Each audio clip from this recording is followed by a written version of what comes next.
the end of March, a storm hits and a tree falls on the house. And you go to auction and you have no idea that a tree has fallen on the Wow. house. You Wow. know, so drive by before you bid because Yeah. you're going to be really hurt if you pay $200,000 for a house that's not there. Hello, everyone. I'm Tim Jones of foreclosure.com. I'm excited to be joined today by Ashley Pickins, real estate broker and auctioneer based in Memphis, Tennessee. Ashley has been in real estate industry for almost 20 years. Ashley, thank you so much for being with us today. What are your biggest do's and don'ts for bidding at a foreclosure auction, Yeah. especially for someone that's never done it before? Yeah. Look, I got a whole bunch of them. But biggest do stay in your budget. Okay. Stay in your budget. You have no idea who you're bidding against, right? Mhm.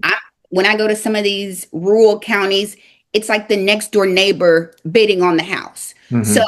they've got more skin in the game. They want to buy the house next to them. So they're willing to pay more Mhm. for that house than, let's say, an investor who just wants to buy it and flip it, right? Yeah. You don't know who you're bidding against. So stay in your budget. Great point. Um, Also, do your due diligence. Like I said, get a title search done. Mhm. Make sure you're buying the right lien. Mhm. Okay.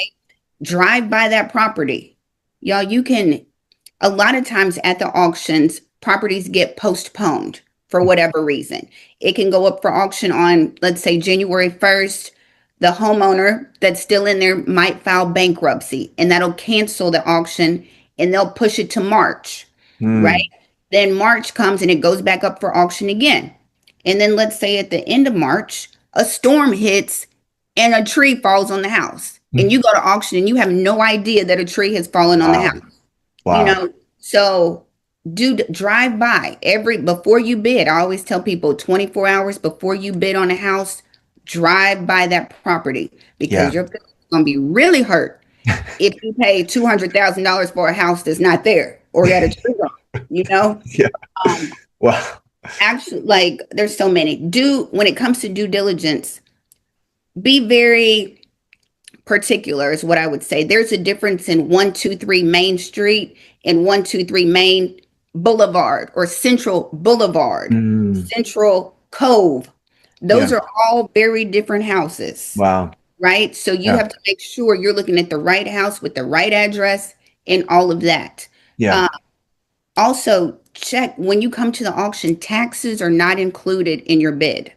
So if a homeowner has not paid their mortgage, their taxes might not be paid either. Mm. So do your due diligence on because you'll be responsible for taxes. Even That's not past due included. taxes. Yeah. If Wow. they haven't paid it, that's not included in that $50,000 you just paid at the auction. Um, I think what else? It's so many. Let's think about dues, right? Just make sure you stay in your budget. Yep. Set a repair list. Look at Yep. repairs. Do everything that you can do. Check out the neighborhood. Check out comps. See what is sold because right now houses are sitting on the market Mm. and everybody in the industry we know, we look at sold, not active, Yeah. right? Yeah. So that's what you go off of based on sold properties. Yeah. And yeah, just do your due diligence. Make sure you know what you're getting yourself into. Stay in your budget. Pick a couple of different houses. I always tell people don't get your heart set on one house at the auction. Mm. Pick a couple different houses and research them and then go and bid. Yep. Those are great points to consider. I mean, I don't know how you would not consider those and get into an auction house without those thought out, right? And You don't know what you don't know, right? You just think you're going, and people bid all the time, and they're like, "Okay, so when do I pay the money?" And I'm like, "You pay it right now. Like, I need the money right now." And they're like, "Oh, okay." Or they're like, "When do I get the keys?" I don't have keys to the house. To the auction. I'm like, "When is the last time you crawled through a window?" So those are things to remember. I don't have keys. Deeds come in the mail. The deed comes in the mail. Depending on where you live, there's also the right of redemption. A Mm. homeowner can come back and pay that past due money and get their house back from you, even though you just bought it at auction. So there's just things to remember before you go to the auction. For Yeah. sure. those do's make the don'ts very important, you know. Very important. Yes. So can you explain the difference between an online and in-person auction, Yeah. and which process do you think is better for today's home buyer or investor? I think it depends, but the difference between online and in person. So again, I do trustee auctions. I'm at the courthouse. I'm in person. Trustee auctions, you usually have to bid in person. Now, different platforms like auction.com, Hubzoo, maybe Realty Xome, XOME.com. Some of those sites allow online bidding, which can be more convenient if you're bidding out of town, if you're an out of state investor and Mm, looking for properties. It also, a lot of times, they give information on the title, a lot of times. Also, they usually will give you like 24 hours or so to wire the money. So you wow. get a little grace period when it comes to online auctions versus me in person. Um, in person though, but you get to see the atmosphere. You get to see who you're bidding against. A Mm, lot of times on these online auctions, you have to put in your offer and then wait and see if somebody beats it. Or it can be like a 3 or 4 day window. mm, So you have to wait to win the property at the courthouse. You hear the bid next to you. You can bid a dollar over if you mm. want to at the auction in person, Wow. right? And it just gives you, I think, a more deeper understanding being in person Yeah.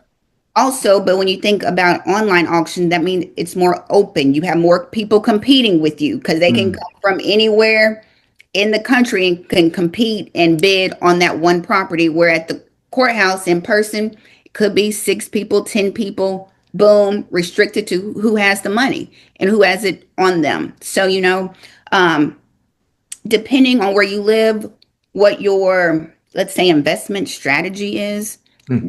depends on which one will work. But I always tell people go to the courthouse. If you um, go to the courthouse, they're free. Auctions are free to the public. You Wow. can walk up, go see what it's like, get an idea of the atmosphere, see how many people are bidding, Yeah. who's bidding against you. And I think you meet people, network there. If you need buyers or anything, you can network and meet people at the auction. So it just depends on where you are, if you want to invest in your own city or out of state.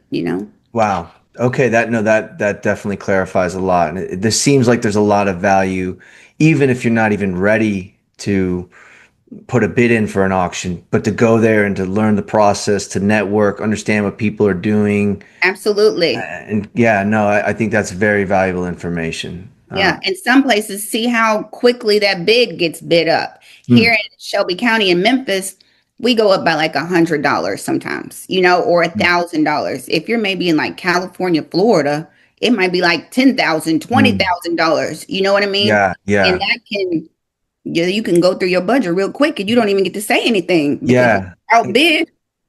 And go, yeah, going back to your first point, if you get emotional about it and don't set your budget, correctly and start, think you want to get it, then you're eating at your Yeah, budget you need for rehab, or to fix up the place, or the budget to maybe get a current tenant out of there. No, these are such valuable points. Thank you so much. And absolutely. Stay in um, your budget. That is the number one. Stay in there.